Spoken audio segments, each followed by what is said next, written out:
Hey everybody, before we get into this, do me a favor. Like this video, comment, subscribe to the channel, share this with somebody at the end that you think might need to hear this or should hear this. And thank you for that in advance. Alright, so let's get into this one and get going with it. So we the people are going to talk about Trump and some of the things that he's been doing as of lately.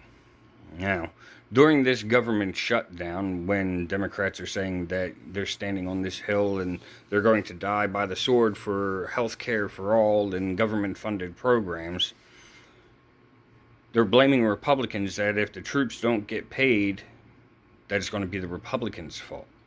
Meanwhile, it's the Democrats that are withholding a vote in the Senate to pass the CR to be able to fund the government.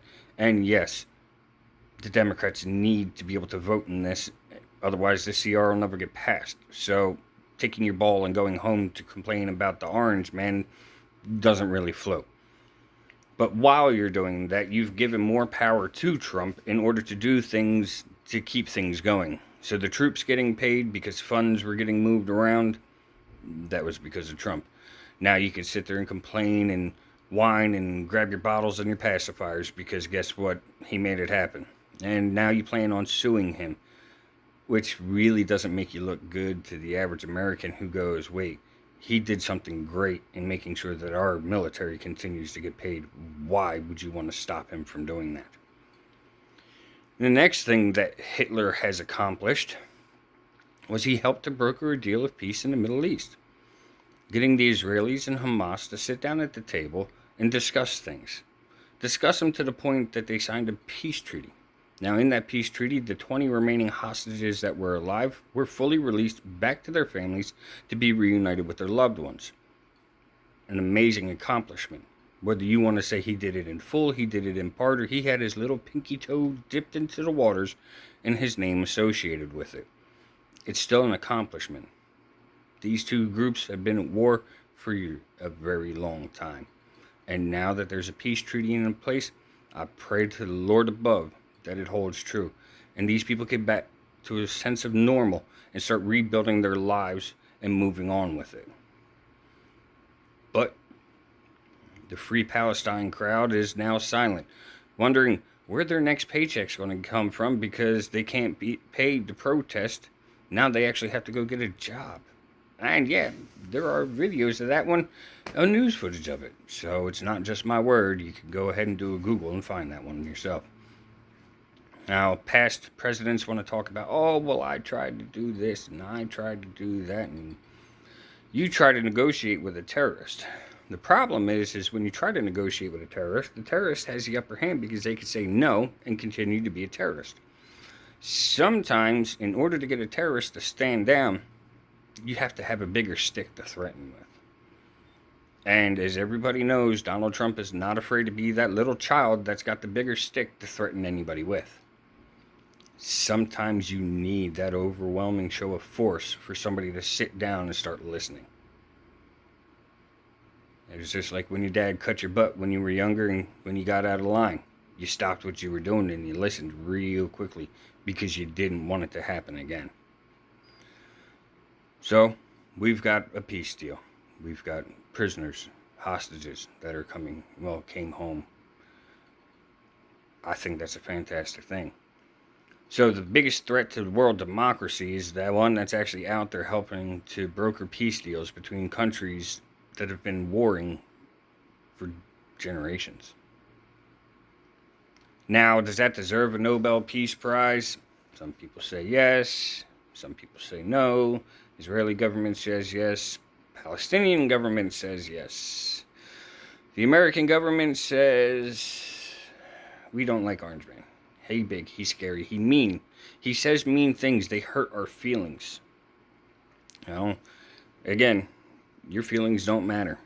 Facts do. The world does not revolve around what temper tantrum you want to have today. It only matters what the facts are. And the facts are this. Trump was hired on a few major platforms. One was immigration, securing the southern border, and deporting illegal aliens. And last time I checked, the southern border was secure. And ICE is in the process of finding all the violent, criminal, illegal aliens that they can round up to deport out of this country. That one's done. He's worked on tariffs, input tariffs to be able to bring taxes down and help slow inflation. Accomplished. Work on bringing peace to the Middle East. Now, not an America First policy, so to say. Israel is an ally, so that helps America's interests over in that part of the world. So, okay. Done. Taken care of. What's next is the big question. What is Trump going to do next to keep his promise to the American people on what he ran his platform on? Now, does everything he do make everybody happy? Absolutely not. Is everybody going to agree with everything he does and says? No. But why can't more people sit back and say, if I can work with him, we can work together to make it better for everybody in this country? People like AOC, Jasmine Crockett, Hakeem Jeffries, J.B. Pritzker, Gavin Newsom out in California. Why not work with the guy?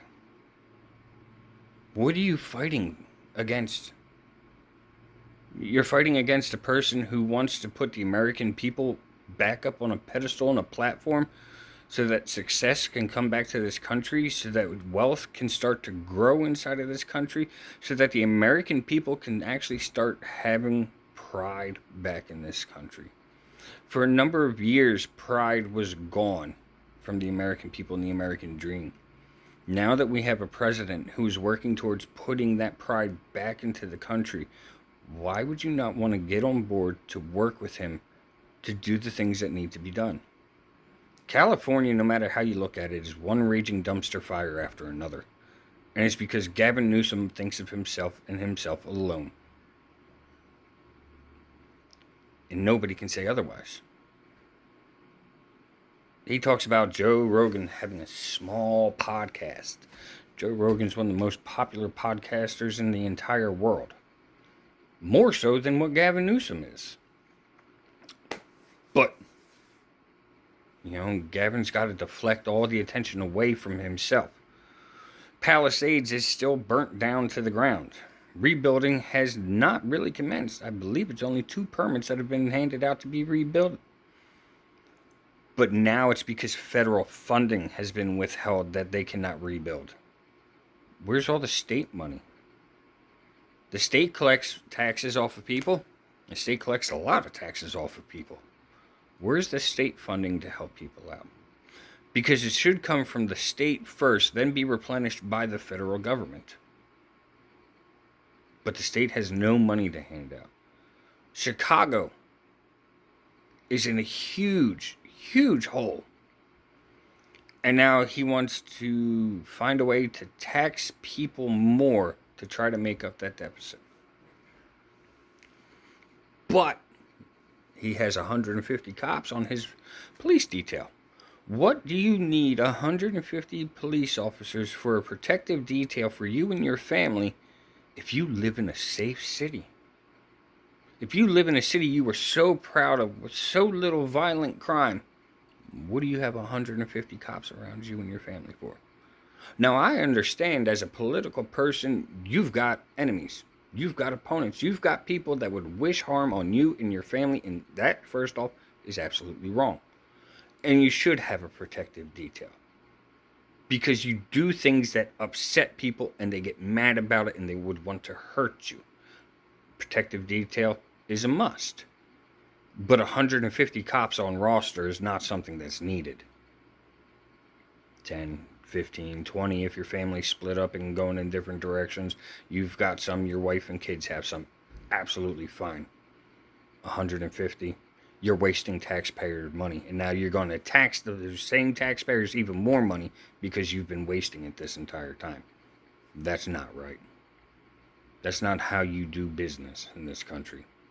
That's the kind of stuff that gets you kicked out. So, as far as I can see, Donald Trump has done exactly what he has promised to do. He takes a weird way of getting at things a lot of the times that most people don't understand. but somehow he still gets the car from point A to point B and gets the job accomplished. Maybe more of these Democratic leaders should be working with Donald Trump to do better for the people that elected them, to do better for them. That's all I got to rant about today, folks. Stay safe out there. We the people of Charlie Kirk. The question is, who are you? Again, like, comment, share, and subscribe. Thank you. Have a great day. Be safe. Bye.